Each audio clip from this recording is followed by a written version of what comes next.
Today, we're going to dive into a tension that I think a lot of us feel. It's this clash between two powerful ideas, the modern drive to hustle versus a much older idea of how to seek. Really, it's a battle between doing more and being more. So let's unpack what that really means. So, does this question hit home for you? That little voice in your head, the one that's always telling you that you should be working or be productive or just always be on? Yeah, you are definitely not the only one feeling that. And look, this isn't just a feeling in your head, it's a massive cultural trend. If you just look at Google Trends, you can see that in major cities all across Indonesia, hustle culture isn't just some buzzword. It's a real thing people are searching for, thinking about, and trying to navigate every single day. Okay, so how did we even get here? Where did this relentless pressure come from? To really get a handle on its impact, first we need to look at the rise of the hustle itself. And if you want a perfect snapshot of this mindset, look no further than this quote from Elon Musk. It just perfectly captures the whole spirit of the movement, right? This idea that if you want big results, you need to put in crazy hours. And honestly, that belief has become so influential in our work culture today. So let's get a clear definition here. What do we actually mean when we say hustle culture? Well, at its core, it's a lifestyle where your career and your ambition are just everything. They're priority number one. The goal is to get ahead fast, and the way you do that is pretty simple. You just work all the time. So what's the engine behind all this, especially for millennials? Well, research points to a few big things. You've got this desire for quick promotions and immediate feedback. Then there's the huge pressure from social media, right? Where it seems like everyone is crushing it 24/7. And underneath it all is this really powerful belief that if you just work nonstop, the results will show up instantly. But all this constant pushing and driving, it has a cost. There's a flip side to this coin. So what is the actual real-world impact of living this way? Let's take a look at the consequences. And the numbers, wow.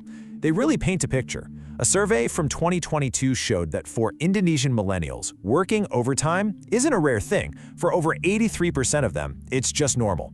And working on weekends? Yeah, almost 70% do it regularly. The hustle is very, very real. But here's the crazy part, the big paradox at the heart of the hustle. Working more doesn't actually guarantee that you achieve more. The data shows that after a certain point, putting in more hours doesn't lead to better results. In fact, it often leads straight to burnout, which just kills your creativity and tanks your productivity. And these are the hidden costs of that paradox. We're not just talking about feeling a little tired. This is deep emotional fatigue, full-blown burnout. It's that constant feeling of being completely overwhelmed, which, ironically, can make you feel like you're not accomplishing anything at all. And of course, that spills over and takes a toll on your mental health and your family life. And all of this brings us to a really important turning point. We've been focused on a philosophy that's all about output, about external success. But what if the whole point of all our effort, all our striving, isn't to do more, but to be something different? To even start to answer that, we've got to explore a completely different way of thinking. So let's turn to an ancient idea that stands in stark contrast to the hustle, the concept of seeking. Now, this idea of a different kind of striving, it's not new. You find it in a lot of wisdom traditions. A really powerful example is the ancient Hebrew word darash, which we translate as to seek. Now, this isn't about just sitting back and waiting for answers to fall into your lap.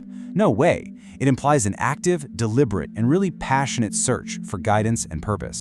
So, what does this seeking actually look like? Well, it's about making a fundamental shift from external actions to your internal posture. It means you're not just passively going through the motions in your spiritual life. It's about actively engaging through things like humility and prayer to change your focus, and committing to a different set of values, not because you have to, but because you want to, from the heart. You know, ancient texts often use stories to make these big points really clear. Just take this example of two kings. On one side, you have King Saul. He relied on his own plans and looked for external powers, and, well, it ended badly for him. But on the other side, there's King Jehoshaphat, who centered everything he did on seeking that internal, divine guidance, and the story says he prospered. It's a tale designed to show the massive difference this shift in focus can make. Okay, time for the main event. Let's put these two powerful ideas, hustle and seek, right next to each other and really see how they stack up. This table just lays it all out, doesn't it? On the hustle culture side, everything is external. The goal is achievement, money, status. Your value comes from your productivity. The main activity is just constant, always on work. And the promised reward? Career advancement. Now look at the seeking path. It's a total flip. The goal is internal guidance. Value comes from faithfulness. The core activities are things like prayer, humility, and study. And the promised outcome is something so much deeper, like finding purpose, forgiveness, and healing. They're like two totally different operating systems for your life. So with these two paths laid out so clearly, what does this all mean for us, right here, right now? Well, it really all comes down to one final, crucial question. We've seen two very different ways to live. One is defined by what you produce on the outside. The other is defined by who you are on the inside. But here's the key thing to remember. Neither of these paths is passive. Both of them demand striving. They demand effort and dedication. The real difference is what you're striving for. And that's really the question we're left with, isn't it? When you think about your own life, with all your energy and all your ambition, what are you truly striving for?